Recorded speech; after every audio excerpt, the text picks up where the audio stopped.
আলাইকুম ওয়া রাহমাতুল্লাহ। বিসমিল্লাহির রহমানির রহিম। নাহমাদুহু ওয়া নুসাল্লি আলা রাসূলিহিল কারীম। সম্মানিত 11 দলীয় ঐক্যের নেতৃবৃন্দ, উপস্থিত আছেন সম্মানিত সাংবাদিক ভাইরা, উপস্থিত আছেন সম্মানিত প্রশাসনের ব্যক্তিবর্গ, উপস্থিত আছেন বাংলাদেশের অতন্ত্র প্রহরী ভাইয়েরা, যাদের হাতে আগামীর বাংলাদেশ নিরাপদ, যাদের হাতে আগামীর মা বোনদের নিরাপত্তা নিশ্চিত, যাদের হাতে বাংলাদেশের মানুষের অধিকার নিশ্চিত।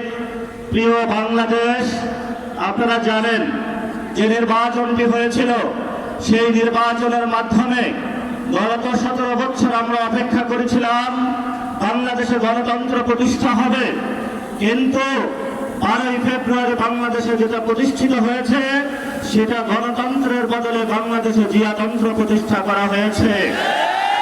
তারা আমাদের ব্যাংকগুলো দখল করেছে, তারা পার্লামেন্ট দখল করেছে, তারা বিভিন্ন জায়গায় দুদক দখল করেছে, সন্ত্রাসী কায়দায় 11 দলীয় জোটের যারা নেতৃবৃন্দ তাদের বাসায় হামলা চালাচ্ছে। জনগণের যে অধিকার রয়েছে, যেই ভিত্তিতে জনগণ ভোট দিয়েছিল, জনগণের হাতে এখন বালতি ধরিয়ে দিয়েছে, রাস্তায় সিরিয়াল ধরে দিয়েছে। আমরা যেখানে নিশ্চিত চেয়েছিলাম বাংলাদেশের মানুষ, ব্যবসায়ীরা নিরাপদ থাকবে, আজকে একজন ব্যবসায়ী আমাকে বলছেন 6টার পরে হলে দোকানে কাস্টমার আসে, 6টার পরে হলে সরকার আমার দোকান বন্ধ করে দিয়েছে। পেট্রোল পাম্পের সামনে গিয়েছি, একজন পাঠা উবার চালক আমাকে বলছেন আমি এই বাইক চালিয়ে হলো টাকা ইনকাম করে আমার সেই গ্রামে বাচ্চাকে পাঠিয়ে থাকি, সারাদিন সিরিয়াল ধরে থাকি, যখন পেট্রোল পাম্পের সামনে যাই বলা হয় যে তেল নাই, আবার সন্ধ্যায় সিরিয়াল ধরি, আবার বলে তেল নাই। তাহলে আমি সংসারটা চালাবো কিভাবে?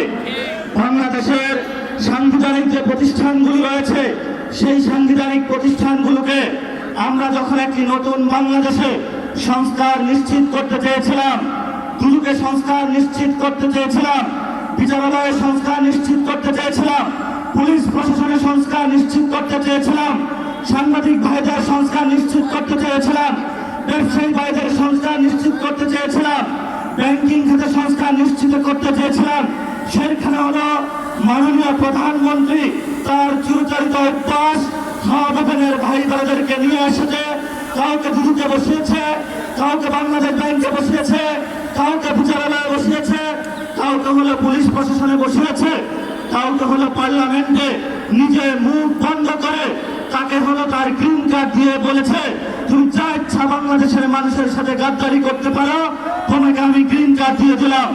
এই যদি হয় জিয়াউর রহমানের সন্তানের ভবিষ্যৎ, এই সন্তানের ভবিষ্যতের সাথে বাংলাদেশের ভবিষ্যৎ যাবে না, যাবে না, যাবে। বাংলাদেশের ভবিষ্যৎ যাবে উসমান হাদির পথে, বাংলাদেশের শান্তির পথ যাবে আমাদের 71-এর শহীদদের পথে, বাংলাদেশের ভবিষ্যৎ যাবে 24-এর গণ-অভ্যুত্থানের শহীদদের পথে। যদি এই পথকে বাধা হয়ে দাঁড়ায়, আমরা তাদেরকে প্রতিরোধ করতে প্রস্তুত আছি ইনশাআল্লাহ। আমরা সেই দিন শাহবাগে দাঁড়িয়েছিলাম, সরকারকে আলটিমেট দিয়েছিলাম, আমরা কালকে কাউরন বাজার যাচ্ছি, এরপরের দিন ফার্মঘাট যাচ্ছি, এরপরের দিন গণভবন যাচ্ছি। সরকার কর্ণপাত করে নাই। আজকে আমরা পল্টন মোড়ে দাঁড়িয়েছি। আপনাদের যারা শুনে থাকার কথা, ইলেকশনের পরে আমাদের 11 দলীয় জোটের প্রথম প্রোগ্রাম বাইতুল মোকাররমে হয়েছিল। আজকে আমরা আরেকটু এগিয়ে সেখানে প্রোগ্রাম করেছি। ইনশাআল্লাহ আমাদের এই মিছিল যদি সরকার সঠিক পদে না আসে, জনগণের গণভোটের রায় বাস্তবায়ন না করে, সংস্কার প্রক্রিয়া বাস্তবায়ন না করে, জনগণের অধিকার নিশ্চিত না করে, দ্রব্যমূল্যের দাম না কমায়, জ্বালানি সংকটের নিরসন না করে, এবং বিচারালয় থেকে শুরু করে সকল যে জায়গায় সরকার গুন্ডা সন্ত্রাসী হাওয়াবদনের লোক বসিয়েছে, গণতান্ত্রিক প্রক্রিয়ায় সরকারের সেই প্রতিষ্ঠানগুলোকে জনগণের কাছে যদি ন্যস্ত না করা হয়, আমাদের এই মিছিল পরবর্তীতে কাকরাইল যাবে। এক এক করে সরকার যে পরিকল্পনা করছে বাংকার বানানোর জন্য, আমরা সেই বাংকারে গিয়ে বুঝতে পারবো স্বাধীনতার আওয়াজ দিয়ে আমাদের এই মিছিল চলবে, আজাদির সংগ্রাম চলবে। আপনারা দেখেছেন পার্লামেন্টে আমরা যেমন ডিসিপ্লিন, রাজপথ ডিসিপ্লিন। সরকারের প্রশাসনের ভাইদেরকে বলবো, আমরা এখানে ডিসিপ্লিন কায়দায় আছি, ভবিষ্যতেও থাকবো। অতীতে যেই ধরনের জনহয়রানিমূলক প্রোগ্রামগুলোতে কোনো কর্মসূচি আপনারা বাস্তবায়ন করেছেন, সেইভাবে যদি কোনো কিছু করা হয় আপনাদের সাথেও আমাদের প্রতিহত হবে ইনশাআল্লাহ। আপনারা আমাদের ভাই যারা মিডিয়া পড়ে আছে, আমরা জানি আপনাদের যারা মালিকবৃন্দ রয়েছেন অনেক জায়গায় গিয়ে তারা তাদের আত্মসমর্পণ করেছেন, কিন্তু যারা সাংবাদিক ভাইরা যারা আপনারা আজকে এখানে ক্যামেরা ধরে আছেন, যারা রিপোর্টিং করছেন, যারা স্টাফ রিপোর্টার আছেন, যারা বিভিন্ন নিউজে এক্সিকিউটিভ পদে আছেন, আপনারা কিন্তু কারো কাছে মাথা বিক্রি করেন না, এটা আমরা জানি। আপনারা শহীদদের পথে আছেন, আপনারা আহতদের পথে আছেন, আপনাদের লড়াই জারি থাকবে। সচিবালয় যারা আছেন, আপনারা রাজপথে যে মানুষগুলো যুদ্ধে অবতীর্ণ হয়েছে এবার তাদের সাথে থাকবেন। সাথে সাথে যেই ব্যবসায়ীরা গুলশান অফিসে সিরিয়াল দিয়েছিলেন এখন আমাদের কাছে এসে কান্না করছেন, কান্না তখনই আমরা শুনবো যেদিন আপনারা গুলশান অফিসে লাইন বন্ধ করে জনগণের কাছে আসবেন, তবেই আমরা আপনাদের ওই দিন কথা শুনবো। তারেক রহমানের কাছে আপনারা বর্গা দিয়েছেন, সকল প্রোডাক্ট কিন্তু তারেক রহমান কিনতে পারবে না। যদি কনজিউমার বলেন, কনজিউমার কিন্তু আমরা।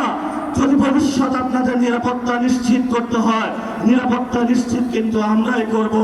ভবিষ্যৎ বাংলাদেশের যে আজাদী সংগ্রাম, মুক্তির সংগ্রাম, গণতন্ত্রের সংগ্রাম, জিয়াতন্ত্র থেকে মুক্তির যে সংগ্রাম, জিয়া ফ্যামিলিকে বাংলাদেশ থেকে, বাংলাদেশের মানুষকে জিয়া ফ্যামিলি থেকে উদ্ধারের জন্য যে সংগ্রাম, সেই সংগ্রামের সবাই ঐক্যবদ্ধ হবেন, রাজপথে থাকবেন, লড়াই চলবে দুর্বার গতিতে।